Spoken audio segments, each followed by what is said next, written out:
ಚಿರುಚಾರ್ವಿ vlogs. ಇವತ್ತಿನ recipe ಬಂದು ಬಸ್ಸಾರು, ಸಬ್ಬಸಿಗೆ ಸೊಪ್ಪಿನ ಬಸ್ಸಾರು. ಸಬ್ಬಸಿಗೆ ಸೊಪ್ಪಿನ ಬಸ್ಸಾರು ಮಾಡಲಿಕ್ಕೆ ಮೇನ್ ಸಬ್ಬಸಿಗೆ ಸೊಪ್ಪು ಬೇಕು. ಆಮೇಲೆ ಹುರ್ಕೊಳ್ಳಿಕ್ಕೆ ಒಂದಿಷ್ಟು ಐಟಮ್ಸ್ ಬೇಕು. ಏನಂದರೆ ಈರುಳ್ಳಿ, ಮೆಣಸಿನ್ಕಾಯಿ, ಆಮೇಲೆ ಬೆಳ್ಳುಳ್ಳಿ, ಕೊತ್ತಂಬರಿ, ಕರಿಬೇವು, ಜೀರಿಗೆ, ಇದಿಷ್ಟು ಐಟಮ್ಸ್ ಹುರ್ಕೊಳ್ಬೇಕು. ಆಮೇಲೆ ಹುಣಸೆಹಣ್ಣು ಮಿಕ್ಸಿ ಒಳಗೆ ಹಾಕಬೇಕಾದ್ರೆ ಹಾಕಬೇಕು. ಆಮೇಲೆ ಸ್ವಲ್ಪ ಕಾಯಿ ತುರಿ. ಆಮೇಲೆ ಬಸ್ಸಾರು ಮಾಡಲಿಕ್ಕೆ ಬಸ್ತಿರೋದನ್ನ ಸಾಂಬಾರು ಮಾಡ್ತೀವಿ. ಆಮೇಲೆ ಅದ್ರದ್ದು ಸೊಪ್ಪಿರುತ್ತಲ್ಲ ಅದನ್ನು ಪಲ್ಯ ಮಾಡಲಿಕ್ಕೆ ಒಂದು ಆನಿಯನ್, ಒಂದು 2-3 ಅಥವಾ ಮೆಣಸಿನ್ಕಾಯಿ, ಕರಿಬೇವು, ಕೊತ್ತಂಬರಿ, ಸ್ವಲ್ಪ ಕಾಯಿ ತುರಿ, ಉಪ್ಪು, ಇದಿಷ್ಟು ಮಾಡೋಣ. ಆಮೇಲೆ ಎಣ್ಣೆ ಬೇಕು ಸ್ವಲ್ಪ. ಇದನ್ನು ನಾವು ಮಾಡೋಣ. ರೆಡಿ. ನಾನು ಬೇಳೆ ಬೇಯಿಸ್ಕೊಳ್ಳೋದಕ್ಕೆ ನೀರು ಕಾಯಕ್ಕಿಟ್ಟಿದ್ದೀನಿ. ಈಗ ನೀರು ಸ್ವಲ್ಪ ಕುದಿ ಬರಬೇಕು. ಕುದಿ ಬಂದಮೇಲೆ ಆ ಬೇಳೆನ ಇದಕ್ಕೆ ಹಾಕಿ ಸ್ವಲ್ಪ ಬೆಂದಿದಾವ ಇಲ್ಲ ಅಂತ ಗೊತ್ತಾಗುತ್ತೆ ನಮ್ಗೆ. ಅವಾಗ ಸಬ್ಬಸಿಗೆ ಸೊಪ್ಪನ್ನು ಆ್ಯಡ್ ಮಾಡಬೇಕು. ನಾನು ನಿಮ್ಗೆ ತೋರಿಸ್ತೀನಿ ಅದನ್ನು. ಫ್ರೆಂಡ್ಸ್, ಈಗ ನೀರು ಕುದೀತಾ ಇದೆ. ನೆನೆಸಿಟ್ಟಿರೋ ಬೇಳೆನ ಈಗ ಕುದಿಯೋ ನೀರಿಗೆ ಹಾಕೋಣ.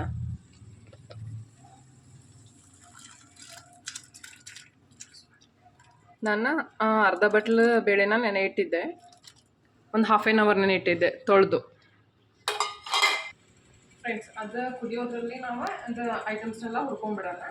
ಫಸ್ಟಿಗೆ ಸ್ವಲ್ಪ ಎಣ್ಣೆ, ಒಂದು 4-5 ಟೇಬಲ್ ಸ್ಪೂನ್ ಎಣ್ಣೆ. ಎಣ್ಣೆಗೆ ಸ್ವಲ್ಪ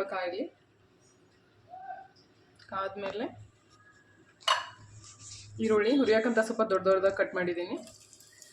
ಈರುಳ್ಳಿ, ಖಾರಕ್ಕೆ ಎಷ್ಟು ಬೇಕು ಅಷ್ಟು ಮೆಣಸಿನ್ಕಾಯಿ, ನಿಮ್ಮ ಟೇಸ್ಟಿಗೆ ತಕ್ಕಂಗೆ. ನಾನೊಂದು 10-15 ಮೆಣಸಿನ್ಕಾಯಿ ಹಾಕಿದ್ದೀನಿ. ಬೆಳ್ಳುಳ್ಳಿ, ಸ್ವಲ್ಪ ಕರಿಬೇವು,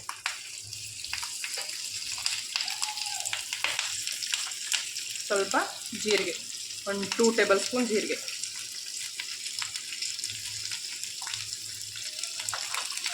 ಇದೆಲ್ಲ ಸೇರಿ ಸ್ವಲ್ಪ ಹುರ್ಕೊಳ್ಳೋಣ.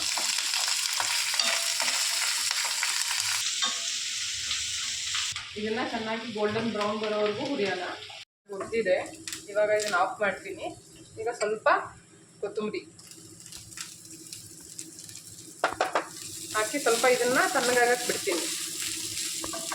ಫ್ರೆಂಡ್ಸ್, ಈಗ ಇದು ಬೇಳೆ ಕರೆಕ್ಟಾಗಿ ಕುದ್ದೈತಿ. ಈಗ ಇದಕ್ಕೆ ಸಬ್ಬಸಿಗೆ ಸೊಪ್ಪನ್ನು ಆ್ಯಡ್ ಮಾಡ್ಕೊಳ್ಳೋಣ. ಇದ್ರ ಜೊತೆ ಇದೊಂದು 5% ಬೇಯಲಿ ಅಷ್ಟೇ, ಜಾಸ್ತಿ ಏನು ಬೇಯಿಸೋ ಅವಶ್ಯಕತೆ ಇರಲ್ಲ. ಈ ಸೊಪ್ಪನ್ನೆಲ್ಲ ಹಾಕಿ ಒಂದು 2 ಮಿನಿಟ್ಸ್ ನಾನು ಬೇಯಿಸ್ಕೊತೀನಿ. ಇದು ಕುದೀತಾ ಇರಲಿ. ನಾನು ಅಷ್ಟೊತ್ತಿಗೆ ಅದನ್ನು ಮಿಕ್ಸಿ ಮಾಡ್ಕೊಂಡು ಬರ್ತೀನಿ. ಈಗ ಮಿಕ್ಸಿ ಜಾರಿಗೆ ಒಂದು 4 ಟೇಬಲ್ ಸ್ಪೂನ್ ನಾನು ಕಾಯಿ ತುರಿ ಹಾಕೋತೀನಿ, ಸಾಕು. ಆಮೇಲೆ ನೆನೆಸಿರೋ ಹುಣಸೆಹಣ್ಣು, ಆ್ಯಕ್ಚುಲಿ ಇದು ಭಾಳ ಟೇಸ್ಟ್ ಕೊಡ್ತೈತಿ ಹುಣಸೆಹಣ್ಣು ಬಸ್ಸಾರಿಗೆ. ನಾನು ಹುಣಸೆಹಣ್ಣು ಹಾಕೋತೀನಿ, ಇದ್ರದ್ದು ನೀರೂ ಹಾಕೋತೀನಿ ಇದ್ರ ಜೊತೆಗೆ. ಆಮೇಲೆ ಇದು ಹುರಿದಿರೋ ಐಟಮ್ಸ್ನೆಲ್ಲ ಈರುಳ್ಳಿ, ಮೆಣಸಿನ್ಕಾಯಿ, ಬೆಳ್ಳುಳ್ಳಿ, ಜೀರಿಗೆ, ಕರಿಬೇವು, ಕೊತ್ತಂಬರಿ ಇದೆಲ್ಲನೂ ಹಾಕೋತೀನಿ ಇದಕ್ಕೆ.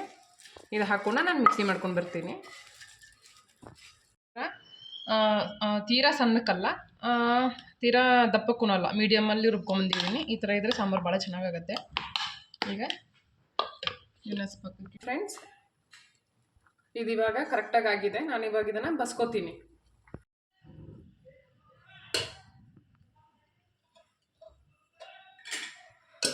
ಈಗ ಸ್ಪೂನ್ ಎಣ್ಣೆ ಹಾಕ್ತಿದ್ದೀನಿ.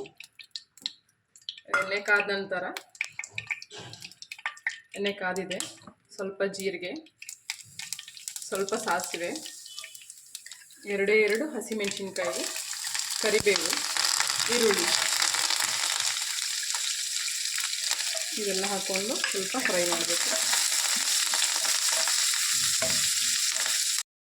ರುಚಿಗೆ ತಕ್ಕಷ್ಟು ಉಪ್ಪು.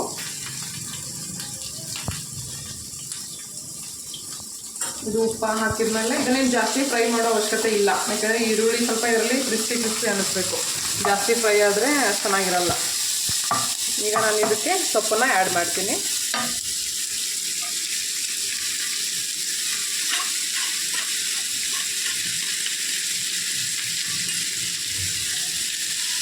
ಇದಕ್ಕೆ ನಾನು ಕಾಯಿ ತುರಿ, ಆ್ಯಕ್ಚುಲಿ ಇದು ಸ್ವಲ್ಪ ಜಾಸ್ತಿ ಕಾಯಿ ತುರಿ ಹಾಕಬೇಕು, ಚೆನ್ನಾಗಿರುತ್ತೆ. ನಾನೊಂದು 5-6 ಟೇಬಲ್ ಸ್ಪೂನ್ ಕಾಯಿ ತುರಿ ಹಾಕ್ತಾಯಿದ್ದೀನಿ.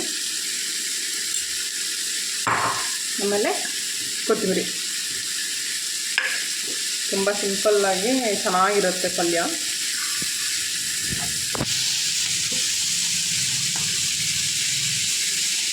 ಇಲ್ಲಿ ಇದನ್ನು ಜಾಸ್ತಿ ಹೊತ್ತು ಬೇಯಿಸ್ಕೊಳ್ಳೋ ಅವಶ್ಯಕತೆನೇ ಇರಲ್ಲ, ಯಾಕಂದರೆ ಆಲ್ರೆಡಿ ಬೆಂದಿರುತ್ತೆ.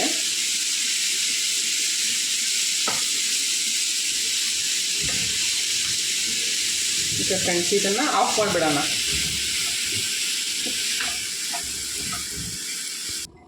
ನೋಡಿ ಫ್ರೆಂಡ್ಸ್, ಈಗ ಇದು ಪಲ್ಯ ರೆಡಿಯಾಗಿದೆ.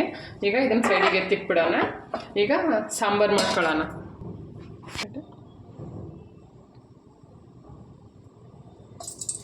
ಸಾಂಬಾರು ಮಾಡ್ಕೊಳ್ಳೋಕ್ಕೆ ಒಂದು 3 or 4 ಸ್ಪೂನ್ ಎಣ್ಣೆ ಕಾಯ್ದ ನಂತರ ಸ್ವಲ್ಪ ಸಾಸಿವೆ, ಸ್ವಲ್ಪ ಜೀರಿಗೆ, ಕರಿಬೇವು, ಆಮೇಲೆ ಸಣ್ಣಗೆ ಕಟ್ ಮಾಡಿರುವಂಥ ಆನಿಯನ್ ಇದಿಷ್ಟು ಸ್ವಲ್ಪ ಫ್ರೈ ಮಾಡೋಣ.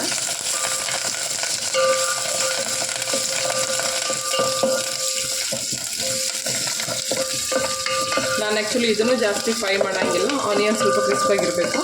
ಈಗ ನಾನು ರುಬ್ಕೊಂಡಿರುವಂಥ ಮಸಾಲೆನ ಇದಕ್ಕೆ ಹಾಕ್ತೀನಿ.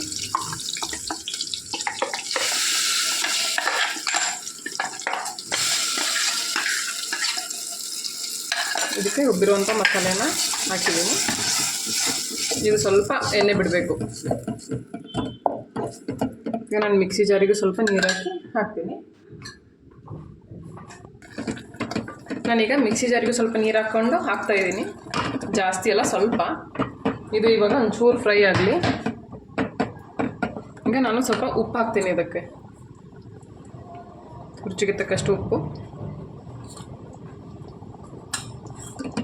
ಇದಕ್ಕೆ ಯಾವುದೇ ರೀತಿಯಾದಂಥ ಗರಂ ಮಸಾಲೆ, ಖಾರದ ಪೌಡರ್ ಏನೂ ಇರೋಲ್ಲ. ಸ್ವಲ್ಪ ಎಣ್ಣೆ ಬಿಡೋವರೆಗೂ ಫ್ರೈ ಮಾಡ್ಕೊಂಬಿಟ್ಟು ಬಸ್ತಿರುವಂಥ ಕಟ್ಟನ್ನು ಇದಕ್ಕೆ ಆ್ಯಡ್ ಮಾಡಿಬಿಡೋದು.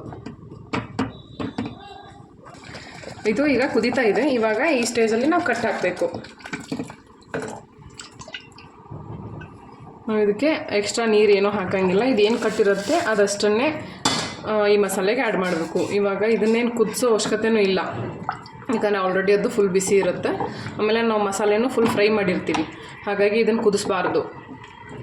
ಇಷ್ಟೇ. ಈಗ ಇದನ್ನು ಆಫ್ ಮಾಡೋಣ. ಕೊತ್ತಂಬರಿ ಸೊಪ್ಪು.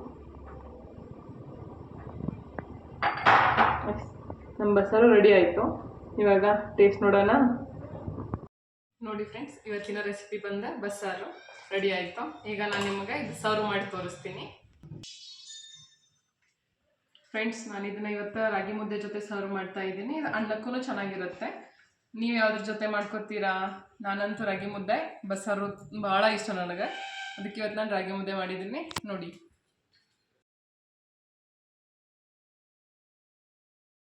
ಒಂದ್ಸಲಿ ಟ್ರೈ ಮಾಡಿ, ಚೆನ್ನಾಗಿರುತ್ತೆ. ನನ್ನ ಕುಕ್ಕಿಂಗ್ ನಿಮಗೆ ಇಷ್ಟ ಆದರೆ ಲೈಕ್ ಮಾಡಿ, ಶೇರ್ ಮಾಡಿ, ಸಬ್ಸ್ಕ್ರೈಬ್ ಮಾಡಿ. ಧನ್ಯವಾದಗಳು.